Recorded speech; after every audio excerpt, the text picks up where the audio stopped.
Hello friends, now or never, no time to waste. जी हाँ दोस्तों, अब और कभी नहीं।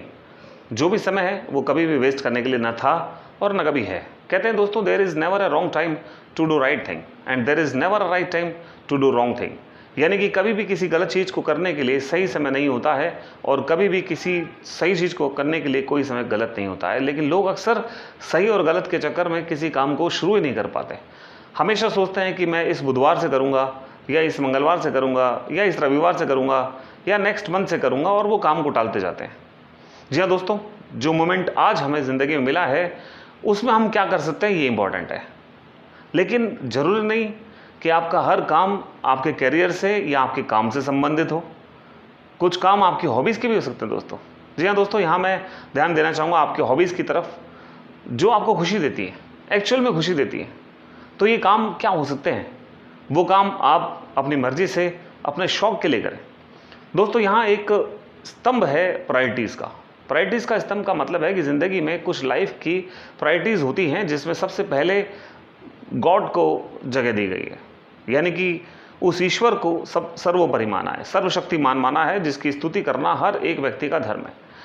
दूसरे नंबर पर पेरेंट्स को माना गया है। दूसरे स्तंभ में पेरेंट्स को रखा गया है ताकि आप समझें कि उन पेरेंट्स की आपके जीवन में क्या वैल्यू है, जिनकी वजह से आज आपका अस्तित्व है।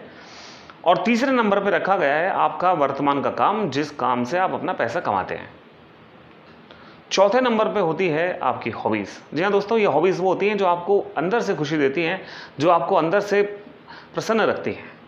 और ये हॉबीज़ कुछ भी हो सकती है, वॉटेवर जो आपको पसंद है। अगर आपको संगीत सुनना पसंद है तो आपकी हॉबी संगीत सुनना हो सकती है। अगर आपको डांस करना पसंद है तो आपकी हॉबी डांस करना हो सकती है। अगर आपको वॉटेवर जो आपको अच्छा लगता है वो आपकी हॉबीज़ होती है। वो आपको खुशी देना चाहिए, वो आपको खुशी अगर देता है तो वो आपकी हॉबी है।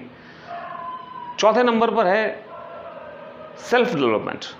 और इस सेल्फ डेवलपमेंट के लिए हम यहाँ बात करते हैं एक इनकम सोर्स को जनरेट करने की। जी हाँ दोस्तों, ये इनकम सोर्स, एक्स्ट्रा इनकम इसलिए जनरेट की जाएगी, ये लाइफ में एक स्टेपनी की तरह काम करती है। स्टेपनी मतलब जैसे टू व्हीलर्स में होती है, फोर व्हीलर में स्टेपनी होती है, वैसे ही लाइफ में ये आपकी जो एक्स्ट्रा इनकम का सोर्स है वो आपके सेल्फ डेवलपमेंट के लिए होता है, जो आपको ज़रूरत के समय काम आता है, जो एक स्टेपनी की तरह काम करता है। और ये जो लाइफ की प्रायोरिटीज़ हैं, इस लाइफ की प्रायोरिटीज़ में अक्सर जो गलती होती है, लोग अपने तीसरे नंबर के पड़ाव को सबसे पहले नंबर पे ले आते हैं। यानी अपने काम को जो वर्तमान में कर रहे होते हैं वो इसे इतना फोकस कर देते हैं, वो उस पर इतना ज़्यादा इंटीग्रेट हो जाते हैं कि वो उस काम के अलावा कुछ और सोच ही नहीं रहे होते हैं, और वो उस काम में इतने ज़्यादा बिजी हो जाते हैं कि उनके पास और चीज़ों के लिए समय नहीं बचता है। मगर दोस्तों, आज की इस भागती कूदती दुनिया में ठीक है, उस काम की भी वैल्यू है, उस काम में उस काम का अपना एक महत्व है, और इस भागती दुनिया में उस काम की अपनी वैल्यू है जो सही है। लेकिन दोस्तों, यहाँ हम एक चीज़ भूल जाते हैं कि जब यहाँ से जाने का वक्त आएगा, इस दुनिया को छोड़ के जाने का वक्त आएगा, तब जब जो चीज़ सबसे ज़्यादा काम की होगी हमारे पास उस वक्त वो नहीं होगी, बाकी सब कुछ होगा। यानी कि हम अपने गॉड को और अपने पेरेंट्स को कभी अवॉइड नहीं कर सकते दोस्तों। और अगर हम इनको अवॉइड नहीं कर सकते हैं तो हम अपनी प्रायोरिटीज़ को भी कोशिश ना करें कि इस स्तंभ के क्रम को बिगाड़ा जाए, क्योंकि अगर हम इस स्तंभ को बिगाड़ने की कोशिश करते हैं तो ये हमारा सारा खेल बिगाड़ सकता है दोस्तों। क्योंकि अक्सर घरों में बच्चे सोचते हैं कि ईश्वर की प्रार्थना करना, ईश्वर की पूजा करना तो मम्मी पापा का काम है, जो कि आजकल के बच्चों के लिए बहुत गलत सोच हो सकती है। ईश्वर की स्तुति के लिए कभी कोई समय गलत नहीं होता है। ईश्वर की स्तुति के लिए कभी कोई उम्र गलत नहीं होती है। ईश्वर की स्तुति के लिए कभी कोई समय निश्चित नहीं होता है। आप जिस उम्र में हैं, जहाँ हैं, वहाँ से आप इसको शुरू कर सकते हैं, क्योंकि जिस दिन ईश्वर आपकी स्तुति सुनता है, जिस दिन ईश्वर आपकी स्तुति को देखता है, वहाँ से आपके जीवन में नए रंग आना स्टार्ट हो जाते हैं। आपके लिए कुछ नए रास्ते खुलने की उम्मीद हो जाती है।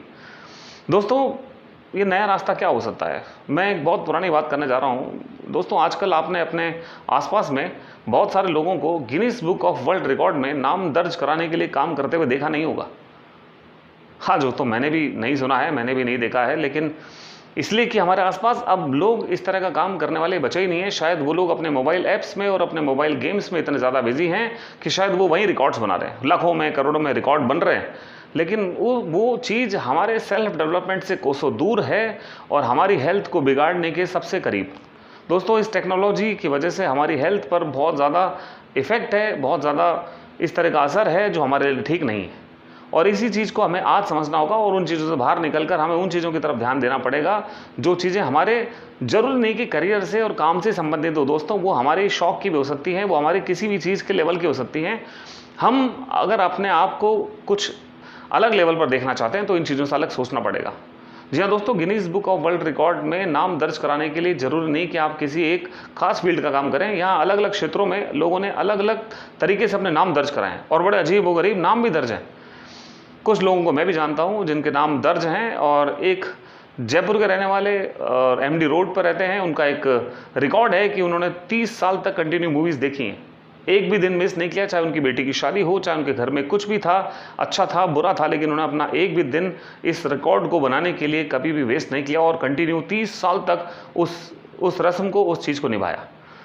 कुछ लोगों ने मूंछ बढ़ाने की चीज़ें नाम दर्ज कराने के लिए की हैं, कुछ लोगों ने कॉइन्स कलेक्ट करने का नाम दर्ज कराया है, कुछ लोगों ने स्टैम्प्स कलेक्ट करने का नाम दर्ज कराया, और अलग अलग क्षेत्रों में लोगों ने अलग अलग नाम दर्ज कराए। और भारत के राजस्थान के जयपुर शहर के बहुत सारे लोगों ने अपने नाम उस पर दर्ज कराए। और अगर आप देखेंगे, गूगल सर्च करेंगे तो आपको बहुत सारी चीज़ दिखाई देंगी, और ये वो चीज़ है जो आपको लाइफ में एक मुकाम दे देती हैं। आपको भले ही बहुत सारी शोहरत नहीं मिलती, लेकिन अगर आपका एक नाम उस रिकॉर्ड में आ जाता है तो आपका नाम जो है वो दुनिया जानने लग जाती है कम से कम, कि राम सिंह चौहान नाम का व्यक्ति है जिसने अपनी मूछें इतनी लंबी रखी थी और उसका नाम वर्ल्ड रिकॉर्ड में दर्ज है, और उन मूछों को सेट करने के लिए उसे 2 घंटे लग जाते हैं दोस्तों। मैंने उनके बारे में पढ़ा, मैंने जाना। तो मेरी यहाँ पेरेंट्स से रिक्वेस्ट है कि वो अपने बच्चों को करियर और उनके काम से संबंधित, उनकी स्टडी से संबंधित चीज़ों के अलावा भी ऐसी चीज़ें करने के उनको प्रेरित करें, उनको सिखाएं जिनसे उनकी हॉबीज़ बढ़े, जिनसे उनका ध्यान इन मोबाइल गैजेट से हट जाए और वो अपने टाइम का एक एक मिनट अपने सेल्फ डेवलपमेंट के लिए काम में ले सकें। जी हाँ दोस्तों, ये वक्त जो है वो आज जो हमको मिल रहा है वो बहुत अमूल्य है। इस अमूल्य वक्त को बेकार नहीं करना है, इसका एक एक पल, एक एक मोमेंट को हमें इस्तेमाल करना है और हमें वो चीज़ सीखनी है, वो चीज़ करनी है जो हमारे लिए आज सबसे ज़्यादा ज़रूरी है। इसीलिए किसी ने कहा है कि नो टाइम टू वेस्ट, कोई भी समय बेकार करने के लिए नहीं है। दोस्तों ने अपने इसी 24 घंटे के अंदर ही अपने अमूल्य समय का इस्तेमाल करके बहुत बड़ा काम भी किया है, और बहुत सारे लोगों ने इस पूरे 24 घंटे को पूरी तरह से वेस्ट करने का काम भी किया है। अब आप देख लो कि आप किस तरह के एग्जाम्पल को फॉलो करते हैं, उन लोगों को जो वेस्टिंग में अपना टाइम डाल रहे हैं, या उन लोगों को जो लोग अपने टाइम को यूटिलाइज करके ज़िंदगी में कुछ ऐसा कर जाते हैं जिनके लिए हम उनको उनके जाने के बाद भी कई सालों के बाद याद करते हैं। And that is the power of life, and that is the power of use of time. और इस समय का सही सदुपयोग करके हम आज की इस जनरेशन को एक नई दिशा दे सकते हैं। जी हाँ दोस्तों, मेरी पेरेंट्स से रिक्वेस्ट है कि वो अपने बच्चों को ऐसी चीज़ों के बारे में बताएं, उनको सिखाएं और उनको प्रेरित करें कि वो भी कुछ ऐसा नया करके दिखाएं, ताकि वो अपने इस समय का सही तरह से सदुपयोग कर सकें। वरना ये समय चला जाएगा और फिर ये दोबारा वापस नहीं आएगा, और ये शुरुआत यहीं से होने वाली दोस्तों। उनको जीवन में अगर इन प्रायोरिटीज़ के बारे में बताया जाएगा तो अपनी प्रायोरिटीज़ को वो सही तरीके से फॉलो करेंगे और अपनी लाइफ में अपने नाम को, अपने काम को और अपने परिवार को, अपने समाज को, अपने देश को एक नई दिशा में ले जाएंगे और उन्हें एक गौरव हासिल कराएंगे। और यही चीज़ उनके लिए सबसे ज़्यादा इम्पॉर्टेंट है जो उन्हें करनी चाहिए, जिसके लिए कभी कोई समय मुकर्रर नहीं होगा दोस्तों। उसकी शुरुआत आपको आज से करनी है। जो समय आपके पास अब है, अब शुरू हो जाओ और उस काम की तलाश करो जिस काम की आपको बेहद ज़रूरत है, और वो काम करो जो दुनिया सोचती है करने के लिए, और आप उस काम को करके दिखाएं। राइट। थैंक यू दोस्तों, मैं आपसे फिर मिलूंगा अगली वीडियो में। तब तक के लिए सच्ची हंसी से हंसते रहिए, मुस्कुराते रहिए हमेशा। मेरी शुभकामना आपके साथ है। धन्यवाद।